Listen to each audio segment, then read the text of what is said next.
پیسې پیدا شوې اوس در سره فکر دی چې د دې څوکۍ به څوک کوي چاته پته ولګېده نو وژني دي په دې خپلو پیسو نو دا علاج هم قرآن کې شته ابو هريره رضی الله تعالی عنہ پیغمبر علیه السلام د شپې څوکیدار کړو د صدقې په غله باندې یو بوډا سړی راغی او څادر یې ویل کله چې په لپو لپو راټولول کوي ابو هريره پرې راغی او غلې رونیوه وی پیغمبر علیه السلام ته پیش کوم هغه ورته مینت زاري وکړ ډېر بال بچهدار یم غریب یم او نن مې پرېږده او بیا به نه راځم سړی پې اوسه دې پرېښوده سهار مانځه کې پیغمبر علیه السلام تپوس کوي ابو هريره بیګاني غل سره دې څه وکړل وی ډېر فریاد یې وکړه بال بچهدار او غریب واده یې وکړه چې بیا به نه راځم نو پرې مې خدای دروغ وایي بیا به م راځي بیا شپېله بوډا راغی او څادر یې ویل کړه په باندې ځان ته غله راړئ ابو هريره پرې راغی کلک یې ونیو وی تا خو پرون واده کړو چې نه به راځم ته خو بیا غلاله راللې نن خو د خامخا پیش کوم نو د پرون نه زیات فریاد مې وکړو د پرون نه ډېرې وعدې وکړلې چې بیا به نه راځم اوس مې پرېږده سار پیغمبر علیه السلام بیا تپوس کوي ابو هريره بیګاني غل سره دې څوک وی کلکې کلکې وعدې را سره وکړې چې بیا به نه راځم نو پرې مې وی دروغ وایي بیا به م راځي درېیمې شپې له غل راغی او څادر یې ویل که په لپو لپو را غله راړئ ابو هريره پرې راغی کلک یې ونیوه وی نن د خامخا پیغمبر علیه السلام ته پیش کوم او ته غریب یم بال بچهدار یم بیا به نه راځم کلکه واده کوم نه به راځم ته پرېږدم د نه هر څه چې وی نن دې پیش کوم هغه ډېر کوشش کوي د خلاصي خو کار ونه شو آخر کې ورته ابو هريره یو مسله به راته وښیم ما پرېږده وی څه مسله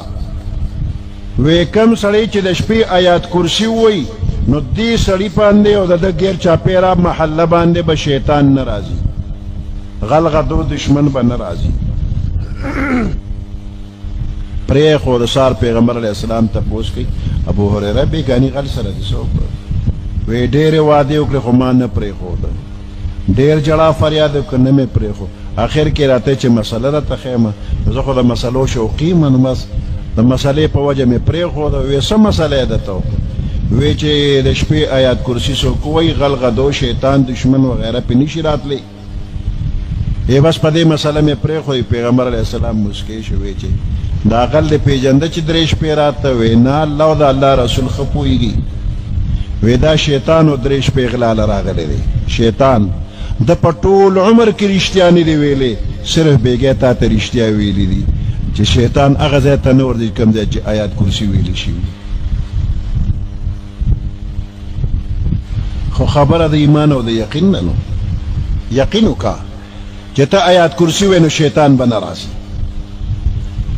ګیر چاپېره محله په امن به وي ستا ګاونډیان به په امني ته آیات کرسي ووایه